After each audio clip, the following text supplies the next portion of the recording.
কোনো এখন গাঁৱত ফৰিং নামেৰে এটা খেতিয়ক আছিল। মানুহটোৰ ঘৈণীয়েকজনী বৰ আপোনপেটীয়া স্বভাৱৰ আছিল। ঘৰখনত মাথোন গিৰিয়েক আৰু ঘৈণীয়েক। সিহঁতৰ সন্তান সন্ততি হোৱা নাছিল। মাঘমহীয়া অলপ কিনকিনীয়া বৰষুণ। ৰাতিপুৱাই ফৰিঙে শোৱাৰ পৰা উঠি ঘৈণীয়েকক ক'লে, আজি ডাৱৰীয়া বতৰ, মোৰ পিঠা খাবৰ বৰ মন গৈছে। তই পিঠা খঞ্চেৰাক ভাজি দিব নোৱাৰনে? আজি ভাত নাখাওঁ বুলিছোঁ। গিৰিয়েকৰ কথা শুনি ঘৈণীয়েকে ক'লে, পিঠালৈ বৰা ধান ক'ত? বৰা ধানটো আমাৰ ভঁৰালত নাই। গিৰিয়েকে ক'লে, তেন্তে কি হ'ব? পিঠা খোৱা নহ'ল দেখিছোঁ। ঘৈণীয়েকে উত্তৰ দিলে, যোৱাচোন কাৰ ঘৰত বৰা ধান মাৰিছে চোৱাগৈ, এগালমান খুজিয়ে আনাগৈ নহ'লে। ঘৈণীয়েকৰ কথা শুনি গিৰিয়েকে অলপ পৰ টবক মাৰি ভাবি থাকি বুদ্ধি এটা সাজি গাত এখন এৰীয়া কাপোৰ লৈ ওলাই গ'ল।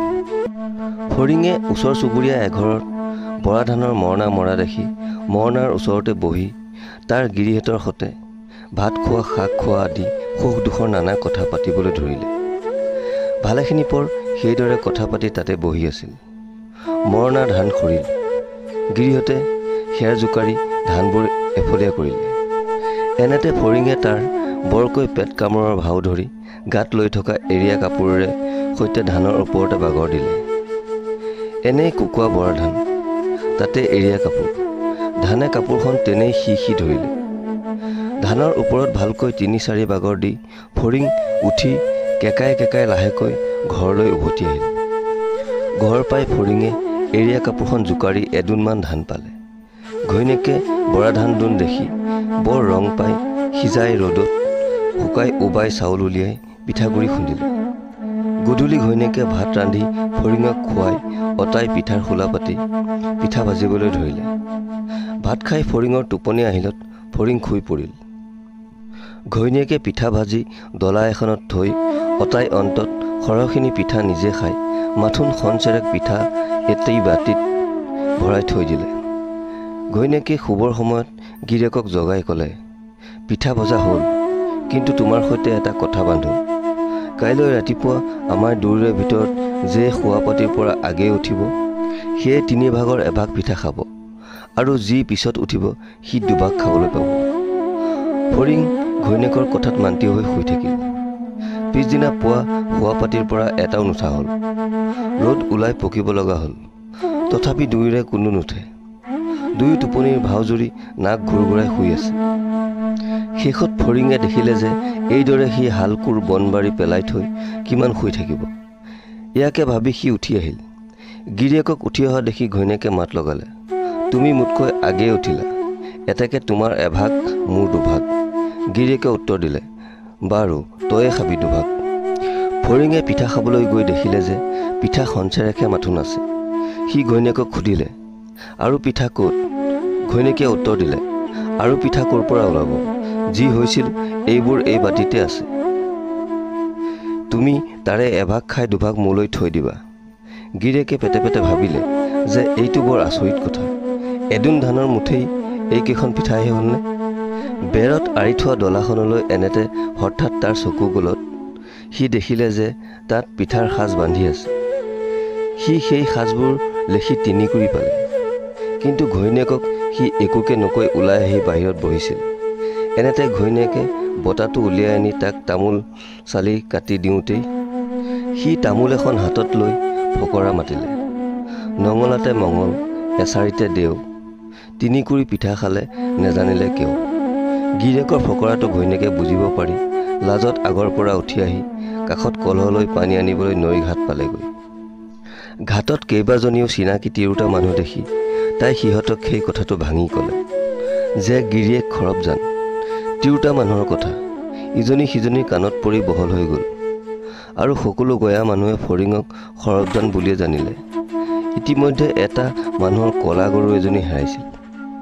গৰুগৰাকীয়ে 5 দিন সেই গৰুজনী বিচাৰি নাপাই শেষত ফৰিং খৰবজান বুলি শুনি ফৰিঙৰ কাষ পাই গৰুৰ কিবা ভূ ফৰিঙে দিব পাৰেনে বুলি ফৰিঙক সুধিলে।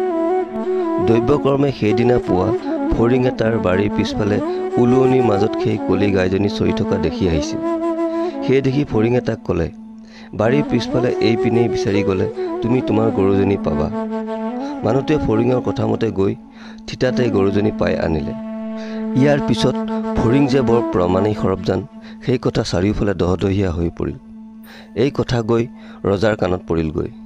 ইতিপূৰ্বে ৰজাৰ ঘৰত 1 লাখ টকাৰ বেচৰ সোণৰ হাৰ এডাল হেৰাইছিল। ৰজাই অনেক বিচাৰ খোচাৰ কৰি সেই হাৰডাল উলিয়াব নোৱাৰিলে। সেই দেখি ৰজাই সৰবজানক হাৰ উলিয়াই দিবলৈ মাতিলে। এই কথা টেকেলাই ফৰিঙক কলত ফৰিং থিয় মুস্কত যোৱা যেন হ'ল। নগ'লেও ৰজাই কাটিব, গৈ হাৰ উলিয়াই দিব নোৱাৰিলেও কাটিব, আৰু সি সৰবজান নহয় বুলি ক'লেও কাটিব। এতেকে সি কি কৰিব একো ভাবি নাপায়। যি কপালত থাকে হ'ব বুলি ঈশ্বৰক চিন্তি ৰজাৰ আগত উপস্থিত হ'লগৈ। ৰজাই সৰবজানক অহা দেখি আদৰ সাদৰ কৰি ঘৰৰ ভিতৰলৈ জলপান খুৱাবলৈ লৈ যাবলৈ ক'লত ফৰিঙক ৰজাৰ ঘৰৰ ভিতৰলৈ লৈ গৈ দৈ গাখীৰ কোমল চাউল গুড়েৰে ভালকৈ এটা জলপান খাবলৈ দিয়া হ'ল। ৰজাৰ দুজনী কুঁৱৰী, এজনীৰ নাম মাদৈ, আনজনীৰ নাম হাদৈ। হাদৈয়ে ৰজাৰ সোণৰ হাৰডাল চুৰি কৰি লুকাই থৈছিল। সৰবজান অহা শুনি ধৰা পৰিম বুলি হাদৈৰ মুখত পানী নাই। সেই দেখি সৰবজানে জলপান খোৱা ঘৰৰ ওচৰতে হাদৈয়ে থিয় দি বেৰৰ জলঙাই দি জুমি সৰবজানক চাই আছিল। ইফালে ভয়ত সৰবজানৰো মুখত পানী নাই। সি দৈ গাখীৰেৰে জলপান বাতি দেখি আপোনা আপুনি ক'লে, হাদৈ আজিয়ে খাই ল, কাইলৈ ৰজাই কি কৰে চিন নাই। সৰবজানে এইদৰে কোৱা শুনি সৰু কুঁৱৰী হাদৈয়ে ভাবিলে যে সৰ্বনাশ, মোক সৰবজানে ধৰিলে। ইয়াকে ভাবি কুঁৱৰীয়ে ওলাই আহি সৰবজানৰ হাতত ধৰি ক'লে, সৰবজান, মোৰ কথা তুমি নক'বা, তোমাক যি লাগে মই তাকেই দিম। সৰবজানৰ তেতিয়া বুজিবলৈ বাকী নাথাকিল যে হাদৈ নামৰ এই ৰাণীজনীয়ে চোৰ। সি গহীনকৈ মাত লগালে, আইছোঁ, আপোনাৰ কথা বাৰু মই নকওঁ, কিন্তু আপুনি হাৰডাল এতিয়াই আনি ৰজাৰ হাঁচনিপেৰাত থৈ দিয়কগৈ। সৰবজানৰ কথামতেই কুঁৱৰীয়ে হাৰডাল নি তেতিয়াই ৰজাৰ হাঁচনিপেৰাত থৈ দিলেগৈ। পিছদিনা ৰজাই ৰাজসভালৈ সৰবজানক মতাই আনি হাৰ কোনে চুৰ কৰি নিছে ক'ব লাগে বুলি সোধাত সৰবজানে উলগ লৈ ক'লে, স্বৰ্গদেউ, বন্দীয়ে কোনেও হাৰ চুৰ কৰা যেন নাপাওঁ। স্বৰ্গদেউ হাঁচনিপেৰাতেই হাৰডাল থকা যেন মোৰ ভাৱ হয়। তেতিয়া ৰজাই হাঁচনিপেৰা অনাই মেলি চালে, দেখিলে সঁচা হাৰডাল তাতে আছে। কথাটো দেখি সকলো আচৰিত হ'ল। ৰজাই সৰবজানক মাটি বাৰী ধন বস্তু বঁটা দি মান ধৰি ৰজাৰ সভাতে সভাসদ কৰি ৰাখিলে।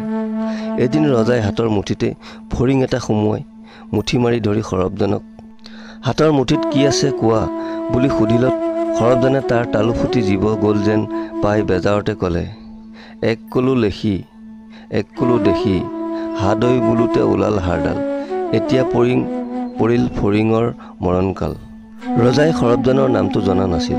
সেই দেখি ফৰিঙৰ মৰণকাল শুনি হাতৰ মুঠিত থকা ফৰিঙৰ কথাটো কৈছে বুলি সন্তোষ পাই মুঠিৰ ফৰিংটো এৰি দি সৰবজানক নিজৰ গাৰ সাজ কাপোৰ খুলুকাই দি বঁটা পিন্ধালে।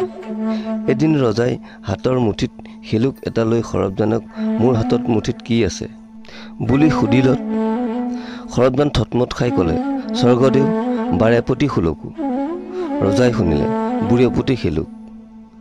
তেওঁৰ হাতৰ শেলুকৰ কথাহে সৰবজানে কৈছে বুলি সৰবজানক ৰজাই বহুত ধন সোণ দিলে, আৰু আমাৰ কাপোৰ কানি কলা হ'ল। আমি ঘৰলৈ উভতি আহিলোঁ।